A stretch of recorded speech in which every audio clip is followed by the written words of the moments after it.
నమస్తే welcome to స్వతంత్ర నేను శివాని బులెటిన్ల ముందుగా హెడ్లైన్స్ చూద్దాం కృష్ణా ప్రాజెక్టులపై తప్పుడు ప్రచారం చేస్తున్నారు జలదోపిడికి కారణం కేసీఆర్ అన్న సీఎం రేవంత్ రెడ్డి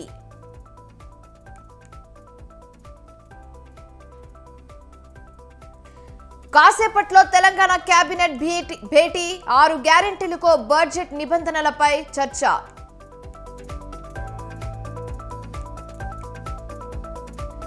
చంద్రబాబుతో పవన్ కళ్యాణ్ కీలక భేటీ అభ్యర్థుల ఎంపిక మేనిఫెస్టోపై సుదీర్ఘ చర్చలు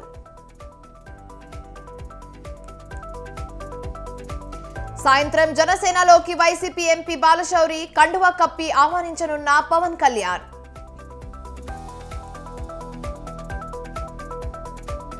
గువాహటిలో ప్రధాని మోదీ ర్యాలీ 11,600 కోట్లతో పలు ప్రాజెక్టులకు శంకుస్థాపన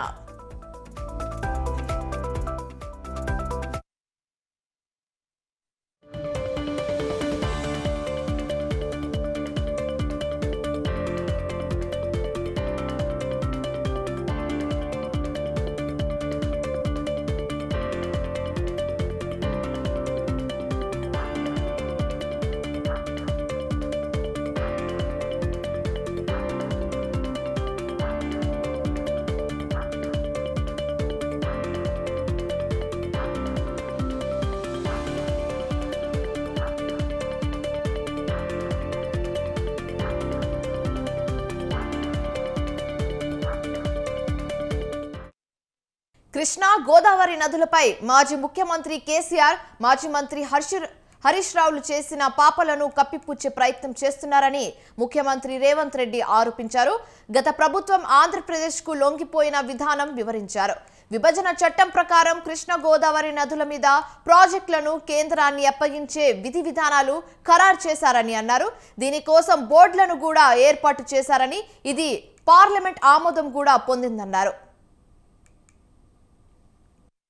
84లో స్పష్టంగా కృష్ణా నది మీద గోదావరి నది మీద ఉన్న ప్రాజెక్టులను రివర్ మేనేజ్మెంట్ బోర్డుల ద్వారా కేంద్ర ప్రభుత్వానికి స్వాధీనం పరచడానికి అవసరమైన విధి విధానాలు ఈ రాష్ట్ర పునర్విభజన చట్టంలో 84లో మొదలయ్యి 89 వరకు ఈ సెక్షన్లలో స్పష్టంగా కృష్ణా గోదావరి నదుల మీద ఉమ్మడి రాష్ట్రంలో నిర్మించిన ప్రాజెక్టులను అన్నిటిని కూడా కేంద్ర ప్రభుత్వానికి స్వాధీనం చేయడానికి విధి విధానాలను ఖరారు చేయడమే కాకుండా ఈ ప్రాజెక్టుల యొక్క మేనేజ్మెంట్ కోసము నిర్వహణ కోసము ఆంధ్రప్రదేశ్ తెలంగాణ రాష్ట్ర ముఖ్యమంత్రులు మెంబర్ ప్రాజెక్టుల యొక్క నిర్వహణ కొత్త ప్రాజెక్టులు నిర్మించాలనుకుంటే తీసుకోవాల్సిన నిర్ణయాలు ఫిబ్రవరి 2, 2014 నాడు అయితే 2014లో చట్టం రూపొందించారని ఈ చట్టం ఇలా ఉండడానికి కారణం కేసీఆర్ అని ఆరోపించారు. 811 టీఎంసీలను ఎలా విభజించుకోవాలో అని దీనిపై ఇరు రాష్ట్రాలు ఎలా పెంచుకోవాలో అనే దానిపై కేంద్ర ప్రభుత్వం ఓ కమిటీ వేసిందన్నారు. అయితే 2015లో జరిగిన సమావేశంలో ఏపీకి 512 తెలంగాణకు 299 అంటూ అప్పుడే ఒప్పందానికి ఒప్పుకున్నారని అన్నారు. రోజు కల్వకుంట్ల చంద్రశేఖరరావు గారు పార్లమెంటు సభ్యుడే కాకుండా ఈ పునర్విభజన చట్టం మీద ఎప్పుడు చర్చకు వచ్చినా ఆనాటి కేంద్ర ప్రభుత్వం ప్రతి అక్షరం నన్ను అడిగి నన్ను సంప్రదించి ఈ చట్టాన్ని రూపొందించారు. దీనికోసం ఎన్నో రాత్రులు నేను నిద్రపోకుండా ఈ పునర్విభజన చట్టాన్ని రాపించిన అని చంద్రశేఖరరావు చెప్పిండు. ఆనాటి ప్రభుత్వం మిమ్మల్ని అడిగి మీ సూచనల మేరకు మీ సలహాల మేరకు మీరే ఈ పుస్తకానికి ఈ చట్టానికి రచయిత, మీరే కథా కథనం నిర్వహించి ఈ చట్టాన్ని తెచ్చిండ్రు. ఈ రోజు కృష్ణా నది మీద ఉండే ప్రాజెక్టులను శ్రీశైలం, నాగార్జున సాగర్ కేంద్ర ప్రభుత్వానికి అప్పజెప్పడానికి ఈనాటి కాంగ్రెస్ ప్రభుత్వం ప్రయత్నం చేస్తుందని మా మీద ఏదైతే ఆరోపణ చేస్తుండ్రో అసలు ఈ ప్రాజెక్టులను కేంద్ర ప్రభుత్వానికి అప్పజెప్పడానికి పునాది రాయబడ్డదే 2014లో మీరు ఎంపీగా ఉన్నప్పుడు మీ అనుమతి మేరకు గతేడాది జనవరిలో జరిగిన 16వ కేఆర్ఎంపీ సమావేశంలో కేంద్రానికి ప్రాజెక్టులను అప్పగిస్తామని ప్రభుత్వం ఒప్పుకుందన్నారు. 2023 మార్చిలో ప్రవేశపెట్టిన బడ్జెట్లో దీని నిర్వహణ కోసం బోర్డుల కోసం ప్రభుత్వం నిధులను కేటాయించిందన్నారు.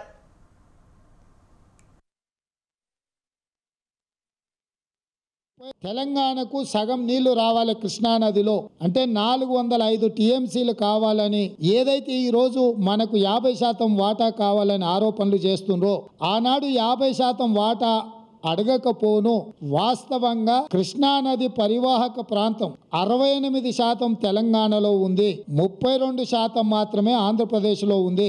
నీటి వినియోగ విధి విధానంలో పరివాహక ప్రాంతం ఎంతైతే ఆ రాష్ట్రంలో ఉంటుందో ఆ మేరకు అంత శాతం నీళ్ళు ఆ రాష్ట్రానికి ఇవ్వాలని అంతర్జాతీయ నీటి విధి విధానాలు చెప్తున్నాయి. 512 టీఎంసీలు ఆంధ్రప్రదేశ్కి ఇచ్చేసి 299 టీఎంసీలే తెలంగాణకు సంతకం పెట్టి శాశ్వతంగా తెలంగాణకు రావాల్సిన నీటి హక్కులను ఆంధ్రప్రదేశ్కు దారదత్తం చేసిన దుర్మార్గుడు ఎవరైనా ఉన్నాడు అని అంటే కల్వకుంట్ల చంద్రశేఖరరావు. ఇది అధికారిక పత్రము, అధికారిక సాక్ష్యం. తెలంగాణకు సగం నీళ్లు రావాలి కృష్ణానదిలో అంటే 405 టీఎంసీలు కావాలని ఏదైతే ఈ రోజు మనకు 50% వాటా కావాలని ఆరోపణలు చేస్తుండ్రో ఆనాడు 50% వాటా అడగ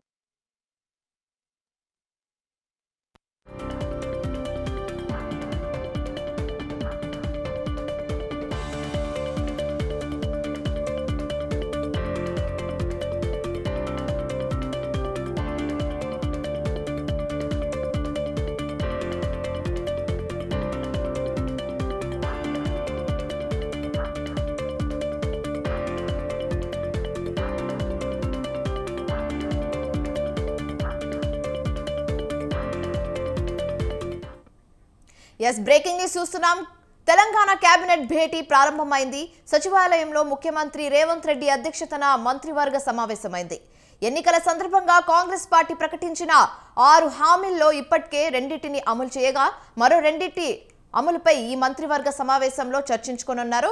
అయితే ముఖ్యంగా 500కు గ్యాస్ సిలిండర్, 200 యూనిట్ల వరకు ఉచిత విద్యుత్ పథకాల అమలుపై ఇంద్రవెల్లి బహిరంగ సభలో ముఖ్యమంత్రి రేవంత్ రెడ్డి హామీ ఇవ్వడంతో వాటి అమలులకు సంబంధించిన మార్గదర్శకాలపై కేబినెట్లో చర్చించి ఆమోదించే అవకాశం ఉన్నట్లు తెలుస్తోంది.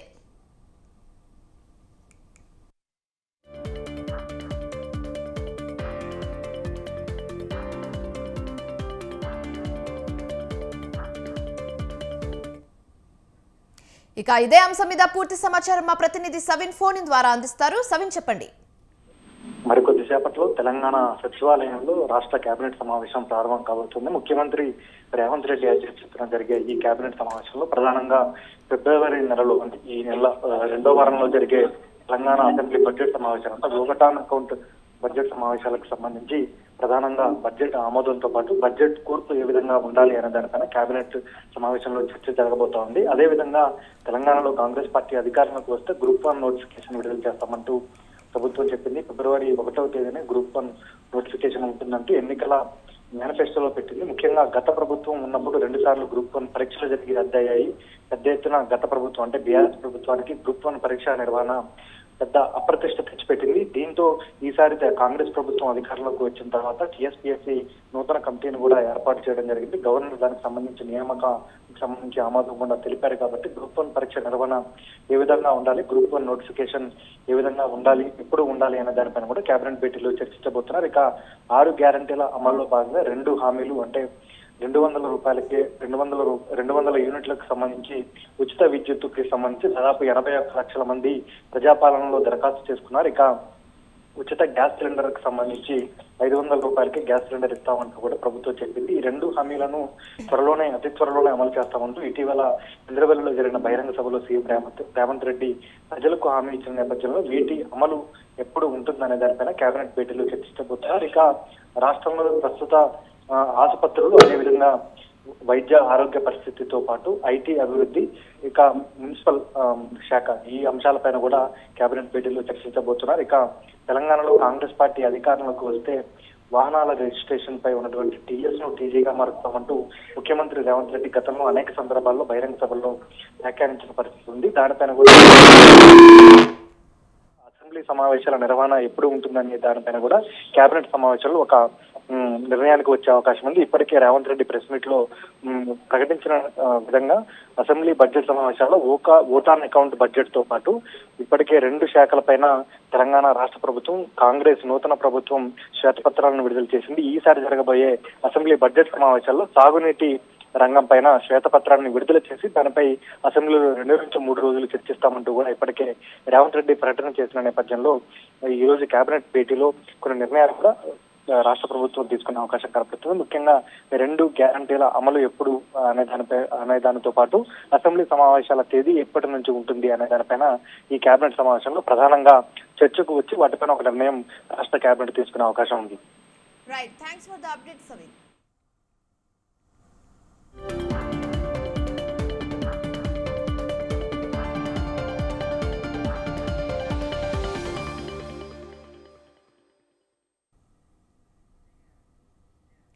కాంగ్రెస్ ప్రకటించిన 6 గ్యారెంటీలను వెంటనే అమలు చేయాలని BRS working president KTR demand చేశారు. పేద ప్రజలకు మాయమాటలు చెప్పి అధికారంలోకి వచ్చిందన్నారు. 100 రోజుల సమయం ఇస్తామని, 100 రోజుల తర్వాత హామీలు అమలు చేయకపోతే ఖచ్చితంగా ప్రజల పక్షాన నిలబడి ప్రభుత్వాన్ని నిలదీస్తామని హెచ్చరించారు. అయితే అప్పుడే కరెంటు కోతలు ప్రారంభమయ్యాయని అన్నారు. వచ్చే పార్లమెంట్ ఎన్నికల్లో బీఆర్ఎస్ సత్తా చాటుతామన్నారు. అయితేనే హైదరాబాద్ బాగుంటది, తెలంగాణ బాగుంటది అని ఆలోచించి అభివృద్ధి కోసం ఇక్కడ ఓటేసింది. కానీ జిల్లాలలో కొంతమంది పాపం సోదరులు సోదరిమణులు కాంగ్రెస్ పార్టీ చెప్పిన 420 హామీలు, వాళ్ళు ఇచ్చిన 420 మాటలు అవన్నీ నమ్మి కొంతమంది మోసపోయింది. కానీ ఆ మోసపోయిన వాళ్ళు కూడా ఇప్పుడిప్పుడే తెలుసుకుంటున్నారు, ఈ ప్రభుత్వం మాటల ప్రభుత్వం మాత్రమే, చేతల ప్రభుత్వం కాదు, కేవలం బిల్డప్లు ఇచ్చుకునే ప్రభుత్వమే అనే మాట అర్థమవుతా ఉన్నది. మా ఆడబిడ్డలకు చెప్పినారు, మహాలక్ష్మి అని చాలు చేస్తాం, బస్సు ఫ్రీ, బంగారం ఫ్రీ, మహాలక్ష్మి పెడతాం, నెలకు 2500 ఇస్తాం, 500 రూపాయలకు సిలిండర్ ఇస్తాం, అదేవిధంగా ఇంకా చాలా హామీలు ఆడబిడ్డలకు ఇచ్చినారు. ఒక్కసారి గుర్తు చేసుకోండి, 100 రోజులు అన్నారు, మనం కూడా తొందర పడొద్దు, 100 రోజులు ఓపిక పడదాం. 100 రోజులు మార్చి 17 నాడు నిండిపోతుంది. 100 రోజుల్లో వాళ్ళు ఇచ్చిన హామీలు అమలు చేయకపోతే వాళ్లకు బొంద దవ్వుడు స్టార్ట్ చేద్దాం. కాంగ్రెస్ పార్టీని ఆ బొందలోనే పూడ్చిపెట్టే దిశగా ఆలోచన చేద్దాం. ప్రతిపక్షంలో ఉన్నప్పుడు ఏదైనా మాట్లాడొచ్చు, ప్రతిపక్షంలో ఉన్నప్పుడు నోటికొచ్చినట్టు మాట్లాడొచ్చు. కానీ ఇవాళ అధికారంలోకి వస్తే ముఖ్యమంత్రి రేవంత్ రెడ్డి గారు ఆయన ఆలోచించుకోవాలా. ఆయన మాట్లాడే మాటలు ఇలా ప్రజలు అసహించుకుంటా ఉన్నారు. అనాగరికంగా ముఖ్యమంత్రి పదవిలోకి వచ్చినాక కూడా అనాగరికంగా మాట్లాడడం అనేది మంచిది కాదు. ఒక ముఖ్యమంత్రి హోదాకు తగని మాటలు మాట్లాడుతున్నాడు ఆయన పోయి మొన్న సెక్రటేరియట్లో చెప్తున్నాడు, నేను ఇక్కడేవో లంకె బిందెలు ఉంటాయనుకొని వచ్చినా ఇక్కడ ఖాళీ కుండలే ఉన్నాయని చెప్తా ఉన్నాడు. నాకు తెలియదు మరి ఆయన గతంలో ఏం చేసిండో మా సోమశేఖర్ రెడ్డికి, రాగిడి లక్ష్మారెడ్డి గారికి తెలిసి ఉండాల, నాకైతే తెలియదు. లంకె బిందెల కోసం ఎవరు తిరుగుతారమ్మా? గడ్డపారలు పట్టుకొని, తట్టపారలు పట్టుకొని, నెత్తి మీద బట్టగప్పుకొని అర్ధరాత్రి పాడుబడ్డ గుడులల్లా, పాడుబడ్డ గడిలల్లా, పాడుబడ్డ కోటలల్లా ఎవరు తిరుగుతారు? లంకె బిందెల కోసం దొంగలు తిరుగుతారు. మరి ఆ పని ఏమన్నా చేసిండో నాకైతే తెలియదు ఆయన గతంలో. కానీ ఇవాళ పోయి సెక్రటేరియట్లు నిలబడి ఒక ముఖ్యమంత్రి స్థాయిలో ఎంత గొప్పగా మాట్లాడాలా. నాకు ప్రజలు అవకాశం ఇచ్చినారు, నేను మీకు అన్ని పనులు నేను ఇచ్చిన హామీ మేరకు చేసి పెడతా, 420 హామీలు ఇచ్చినా అన్ని నిలబెట్టుకుంటా, నా బాధ్యత అది రాబోయే 5 ఏళ్ళని చెప్పాలా. కేసీఆర్ను తొక్కుతా, బీఆర్ఎస్ను పాతి పెడతా, ఏదో చేస్తా, ఇది చేస్తా అని మాట్లాడుతూ ఉన్నాడు. రేవంత్ రెడ్డి గారికి నేను గుర్తు చేసేది ఏమంటే, నీకంటే గొప్పగా మాట్లాడు మాకు కూడా వచ్చు, తిట్టుడేం పెద్ద విషయం కాదు, నోరే కదా ఎటువంటి అటు వారేసుకోవచ్చు, నీకంటే ఎక్కువ మేము కూడా తిట్టగలుగుతాం. కానీ ఇవాళ మీరు కొత్తగా అధికారంలోకి వచ్చినారు, ప్రజలు ఎదురు చూస్తున్నారు. రాష్ట్రంలో 1,57,00,000 మంది ఆడబిడ్డలు, 18 ఏళ్లు నిండిన ఆడబిడ్డలు ఎదురు చూస్తున్నారు. ఎప్పుడు చాలు అవుతుంది మహాలక్ష్మి, 2,500 రూపాయలు మా ఖాతాల్లో ఎప్పటి నుంచి చేస్తాడు ఈ ముఖ్యమంత్రి అని ఎదురు చూస్తూ ఉన్నారు. 70 లక్షల మంది రైతులు ఎదురు చూస్తున్నారు. కేసీఆర్ ఇచ్చే 10,000 కాదు, నేనిచ్చే 15,000 తీసుకోండి డిసెంబర్ 9 తర్వాత అన్నాడు. 70 లక్షల మంది రైతన్నలు ఎదురు చూస్తూ ఉన్నారు. 2 లక్షల రుణమాఫీ అన్నాడు డిసెంబర్ 9 నాడు. డిసెంబర్ 9 పోయింది, జనవరి 9 పోయింది, ఇంకో మజ్దూర్ తెలంగాణ యూనియన్ లేకుండా కార్మికులు బ్రతకలేరని ప్రొఫెసర్ కోదండరాం అన్నారు. ఎల్బీ నగర్లో అశ్వత్థామారెడ్డి ఆధ్వర్యంలో నిర్వహించిన ఆర్టీసీ మజ్దూర్ తెలంగాణ యూనియన్ సర్వసభ్య సమావేశానికి ప్రొఫెసర్ కోదండరాం ముఖ్య అతిథిగా హాజరయ్యారు. వెల్ఫేర్ కమిటీ రద్దు, యూనియన్ను పునరుద్ధరణ చేయాలని ఏకగ్రీవ తీర్మానం చేశారు. యూనియన్ ఉంటే ఆత్మగౌరవంగా బ్రతుకుతామన్నారు. ఉచిత బస్సు ప్రయాణం వల్ల మహిళలు సదురు ప్రాంతాలకు వెళ్లి వ్యాపారం చేసుకోగలుగుతున్నారన్నారు. ప్రభుత్వం మారాక ఆర్టీసీకి గుర్తింపు వచ్చిందన్నారు. పెండింగ్ డిఏలు, పిఎఫ్లు విడుదలకు చొరవ తీసుకుంటోందని కోదండరాం హామీ ఇచ్చారు. బస్సు ప్రయాణం ప్రవేశపెట్టడం అనేది నా దృష్టిలో ఒక గొప్ప నిర్ణయం. ఆ నిర్ణయం వల్ల జరుగుతున్నది ఏంటంటే మహిళల ఆదాయ భద్రత పెరిగింది. చిన్న చిన్న పనులు చేసుకునేటువంటి మహిళల యొక్క ఆదాయం అనేది వాళ్ళు నిల్వ చేసుకోగలుగుతున్నారు. ప్రయాణానికి అయ్యేటువంటి ఖర్చులు లేకపోవటం చేత వాళ్ళ ఆదాయాలు పెరుగుతున్నాయి. వాళ్ళు మరింత గౌరవంగా జీవించగలుగుతున్నారు. వాళ్ళ ప్రయాణాల మీద వాళ్ళకు నియంత్రణ పెరిగింది. అన్ని విధాలుగా కూడా ఈ నిర్ణయం వల్ల ప్రజా రవాణా వ్యవస్థకు కూడా ఇవాళ మంచి గుర్తింపు వచ్చింది తెలంగాణ వ్యాపితంగా. ఈ నిర్ణయాన్ని హర్షిస్తూ ఇందువల్ల ఇవాళ కార్మికులందరూ కూడా చాలా సంతోషంగా ఉన్నారు. ఆర్టీసీ కార్మికులు వాళ్ళు ఏమంటున్నారంటే మా పాత్ర పెరిగింది ఇవాళ సమాజంలో అని సంతోషపడుతున్నారు. మహిళలకు ఉచిత బస్సు ప్రయాణం ప్రవేశపెట్టడం అనేది నా దృష్టిలో ఒక గొప్ప నిర్ణయం. ఆ నిర్ణయం వల్ల జరుగుతున్నది ఏంటంటే మహిళల ఆదాయ భద్రత పెరిగింది. చిన్న చిన్న పనులు చేసుకునేటువంటి మహిళల యొక్క ఆదాయం అనేది వాళ్ళు నిల్వ చేసుకోగలుగుతున్నారు. ప్రయాణానికి అయ్యేటువంటి ఖర్చులు లేకపోవటం చేత వాళ్ళ ఆదాయాలు పెరుగుతున్నాయి. వాళ్ళు మరింత గౌరవంగా జీవించగలుగుతున్నారు. వాళ్ళ బీజేపీ ఎంపీ లక్ష్మణ్ మాట్లాడుతున్నారు. లైవ్ చూద్దాం. ఈ రాష్ట్రంలో కూడా మనం చూస్తాను రాజకీయ పరిణామాలు. కాంగ్రెస్, బీఆర్ఎస్ ఇద్దరు తోడు దొంగలే. మరి తెలంగాణలో బీఆర్ఎస్ శకం ముగిసింది. బీఆర్ఎస్ రాజకీయంగా వారికి భవిష్యత్తు లేదు.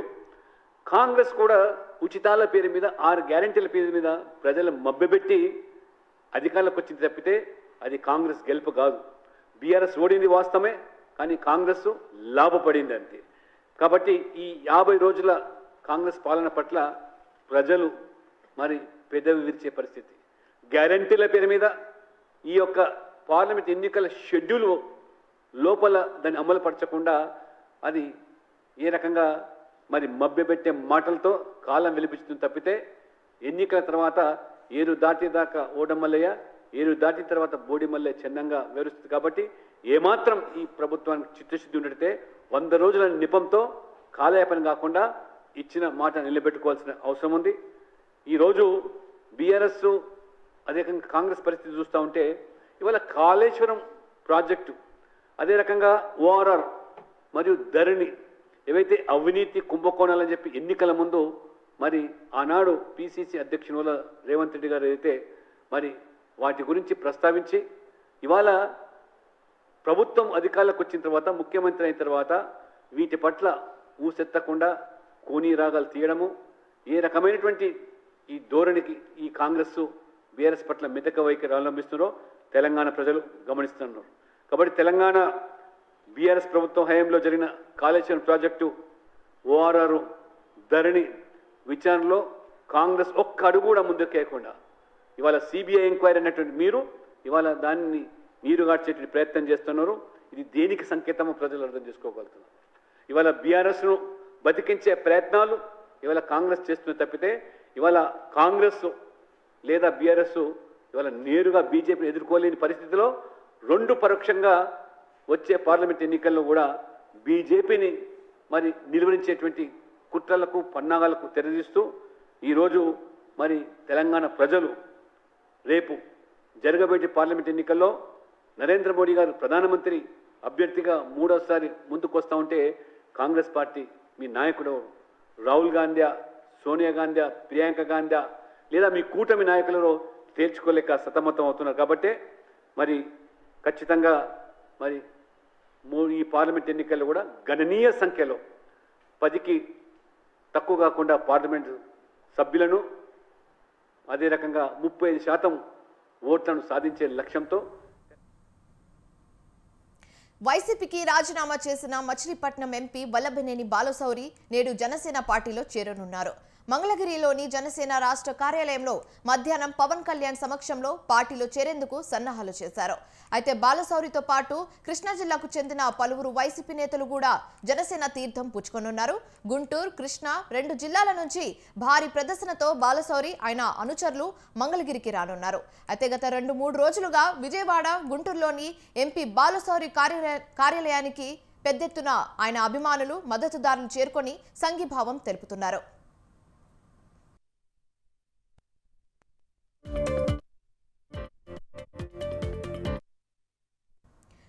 గుంటూరులోని ఎంపీ ఇంటి నుంచి మధ్యాహ్నం 3 గంటలకు ర్యాలీగా బయలుదేరి కాజా టోల్గేట్ వరకు చేరుకుంటారు.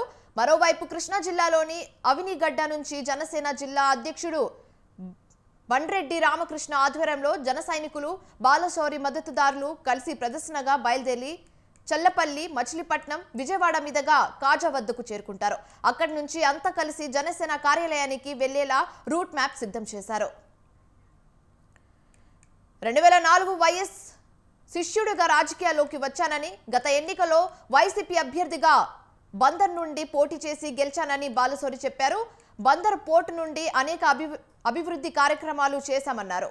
పోలవరంతో పాటు అభివృద్ధి కార్యక్రమాలు గత 5 ఏళ్లలో అనుకున్నంతగా పనులు జరగలేదని, పోలవరం స్టీల్ ప్లాంట్ అంశాలపై పవన్ కళ్యాణ్తో చర్చించిన తర్వాత ఆయనతో కలిసి నడవాలని నిర్ణయించుకున్నానని బాలశౌరి తెలిపారు.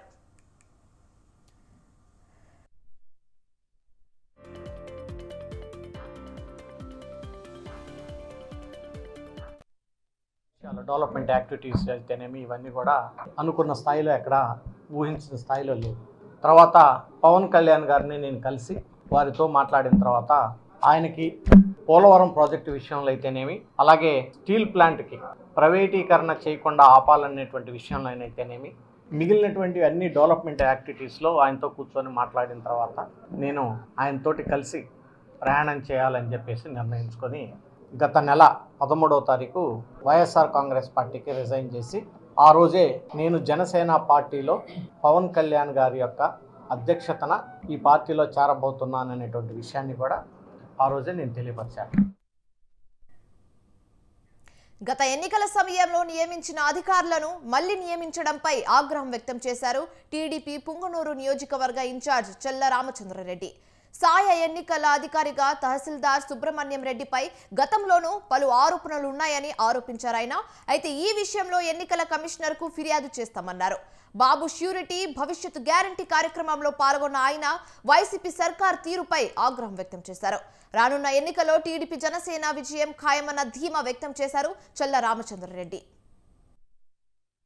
మున్సిపాలిటీలో హనుమంతరాయ దిన్ని, బీడీ కాలనీ, ప్రకాష్ నగరు, ప్రకాష్ కాలనీ తిరగడం జరిగింది. ఎక్కడ చూసినా వాటర్ సమస్య, రోడ్ల సమస్య, డ్రైనేజ్ సమస్యలతో అందరూ కూడా మహిళలు అవుతారేమి, ఆ కాలనీ వాసులు అవుతారేమి పెద్ద ఎత్తున అందరూ కూడా రోడ్ల బయటకు వచ్చి వాళ్ళ సమస్యలను తెలియజేస్తున్నారంటే ఇక్కడ గత 15 సంవత్సరాల నుంచి పెద్ద మంత్రి హోదాలో అన్ని అనుభవిస్తూ ఒక ఎంపీ, ఒక మంత్రిగా ఉండి ఈ పొంగునూరు సమస్యలో 15 సంవత్సరాల నుంచి అధికారంలో ఉంటూ ఇక్కడ ఏ సమస్యను పట్టించుకోకుండా ప్రతి ఇల్లు కూడా నీట పోసేసి ఎక్కడ చూసినా సమస్యలతో కొట్టిమిట్టాడుతుంటే ఈ పొంగునూరు సమస్యలను పూర్తిగా గాలికి వదిలేసిన మంత్రి గారు. వైసీపీలో ఇన్ఛార్జ్ల మార్పులు చేర్పుల వ్యవహారం తీవ్ర అసంతృప్తులకు దారితీస్తుంది. అయితే ఈ క్రమంలోనే పల్నాడు జిల్లా వినుకొండలో వైసీపీకి భారీ షాక్ తగిలింది. పార్టీలో సరైన గుర్తింపు, గౌరవం లేదంటూ పార్టీకి గుడ్ బై చెప్పారు వినుకొండ మాజీ ఎమ్మెల్యే మక్కెన్న మల్లికార్జునరావు. పార్టీ కార్యకర్తలు, అనుచరులతో సమావేశమైన భవిష్యత్తు కార్యాచరణపై చర్చించారు. తనను నమ్ముకున్న అనుచరులకు న్యాయం చేయలేకపోతున్నానని చెప్పిన ఆయన పార్టీ ప్రాథమిక సభ్యత్వానికి సైతం రాజీనామా సమర్పించారు. తప్పనిసరిగా నేనైతే మీ అందరికీ ఒకటే మనవి చేస్తున్నా, ఈ వైసీపీ పార్టీ నుంచి గౌరవప్రదంగా నేను వైదొలుగుతున్నానని మీ తదుపరి మన ప్రయాణాన్ని నేను మనవి చేస్తున్నా, రాజకీయాల్లో ఖచ్చితంగా ఉంటా, ఈ రాజకీయాన్ని మనం మారుతాం, మంచి రాజకీయాన్ని మనం తీసుకొద్దాం. ఈ చెప్పినటువంటి నవరత్నాన్ని రాబో 5 సంవత్సరాల కాలంలో పూర్తి చేసేదానికి మీ అందరి సహకారంతో మీరు ఏ విధంగా అయితే ప్రయాణం చేద్దామో తప్పనిసరిగా ప్రయాణం చేద్దాం. మన ప్రయాణం ఎదురనేది మరలా మీ అందరితో మాట్లాడి వైసీపీలో బీసీలకు జరిగే న్యాయం ఇదేనా అని ప్రశ్నించారు పార్టీ ఎమ్మెల్సీ జంగా కృష్ణమూర్తి. ప్రభుత్వ పథకాల అమలు చేసే క్రమంలో కనీసం ప్రోటోకాల్ కూడా పాటించడం లేదంటూ ఆయన ఆరోపించారు. గుడిజల నియోజకవర్గంలోని గామలపాడుకు వచ్చిన ఆయన ఎమ్మెల్యేతో తనకు విభేదాలున్న నేపథ్యంలో ఇలా వ్యవహరించడం సరికాదన్నారు.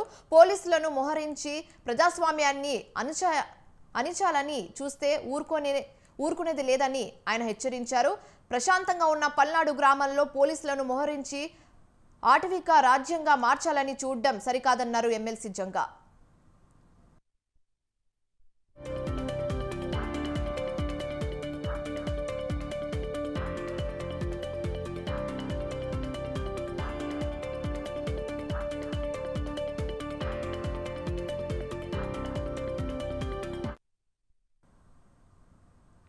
భువనగిరి ఎస్సీ హాస్టల్ ఎదుట ఉద్రిక్తత నెలకొంది. హాస్టల్ గదిలో 2 బాలికలు ఆత్మహత్య చేసుకున్న ఘటనపై ఆందోళన వ్యక్తమవుతుంది.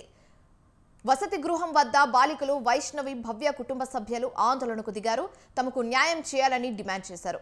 అయితే హాస్టల్ అధికారులపై కఠిన చర్యలు తీసుకోవాలని వాళ్ళు డిమాండ్ చేశారు. మృతి చెందిన సమాచారం హాస్టల్ అధికారులు తమకు తెలపలేదని బాలికల తల్లిదండ్రులు ఆగ్రహం వ్యక్తం చేశారు. వార్డెన్ ఆంజనేయులు అనే వ్యక్తి విద్యార్థినులను ఇబ్బందులకు గురి చేసేవాడని మృతురాలు భవ్య తండ్రి తెలిపారు. తమ పిల్లలు ఆత్మహత్య చేసుకునేంత పిరికివారు కాదని బాలికల తల్లిదండ్రులు ఆరోపిస్తున్నారు. హాస్టల్లో మరో అమ్మాయికి ఇలాంటి పరిస్థితి రావద్దని, సూసైడ్ లెటర్ కూడా అనుమానాస్పదంగా ఉందని తల్లిదండ్రులు అనుమానం వ్యక్తం చేస్తున్నారు. చెప్తున్నారు పిల్లలు మా దగ్గరికి వచ్చి ఏడ్చుకుంటే ఏదో చెప్పబోతా అంటే కానిస్టేబుల్ ఎందుకని ఆపుతున్నారు, మాకు అది కావాలి. మేము మా పిల్లలు వచ్చి చెప్తున్నారు కదా, మేము కింద వేటు ఒకరం పట్టుకుంటాం, పైనకి ఎక్కి ఒకరం కోస్తున్నామని మాట్లాడుతున్నారు. పెద్దవాళ్ళకి మనకే చూస్తే భయం అవుతుంది. వాళ్ళని చూస్తే వాళ్ళు ఎట్లా పోయగలుగుతారు? పిల్లల్ని పట్టుకొని కింద ఎట్లా దించగలుగుతారు? నా పిల్లలు ఏమన్నా చిన్న పిల్లలా? అది తెలియాలే కదా. ఇంకో 3వ అమ్మాయి కూడా ఉందట. ఆ 3వ అమ్మాయి కూడా సీరియస్ ఉందట. ఆ అమ్మాయిని కూడా పేరు బయటికి రానిస్తలేరు. మేము చచ్చిపోలేదు కదా, మరి మమ్మల్ని అడగాలి కదా ఫోన్ చేసి. మమ్మల్ని ఎందుకని అడగలేదు, మాకు ఎందుకని చెప్పలేదు. మా పిల్లల గురించి అంత డేరెంట్ ఆశ వాళ్ళు నిర్ణయం దేనికి తీసుకోవాలి? ఎవ్వరు ఇంతవరకు రాలేదు. అదే మా చిన్న అమ్మాయి ఉంది, మా చిన్న అమ్మాయిని తీసుకొని వస్తుంటే అదే పోలీసులు అంటున్నారు కదా, వార్డెన్ చెప్పండి ఎందుకని తీసుకెళ్తారని వాళ్ళు మమ్మల్ని అడ్డుకుంటున్నారు. ఇంతవరకు మాకు కాల్ చేయలేదు వార్డెన్. ఆ వార్డెన్ లేదు, వాచ్మెన్ లేదు, ఏది సరిగా లేదు. ఇక్కడ సీసీ కెమెరాలు లేవు. పిల్లల్ని ఎవరైనా వచ్చి చంపేసిపోయిందా కూడా మాకు ఇంతవరకు తెలియలేదు. అదే నమ్మకం మాకు ఇప్పటికీ. వాళ్ళు ఏమన్నా చేసిర్రా? పిల్లల్ని వాళ్ళు ఏదో చేసి మొత్తానికి చచ్చిపోయారు అనేసి పేరు తెప్పించిరా. రైట్, ఇవి ఇప్పుడు వరకు నా updates. For more updates keep watching స్వతంత్ర.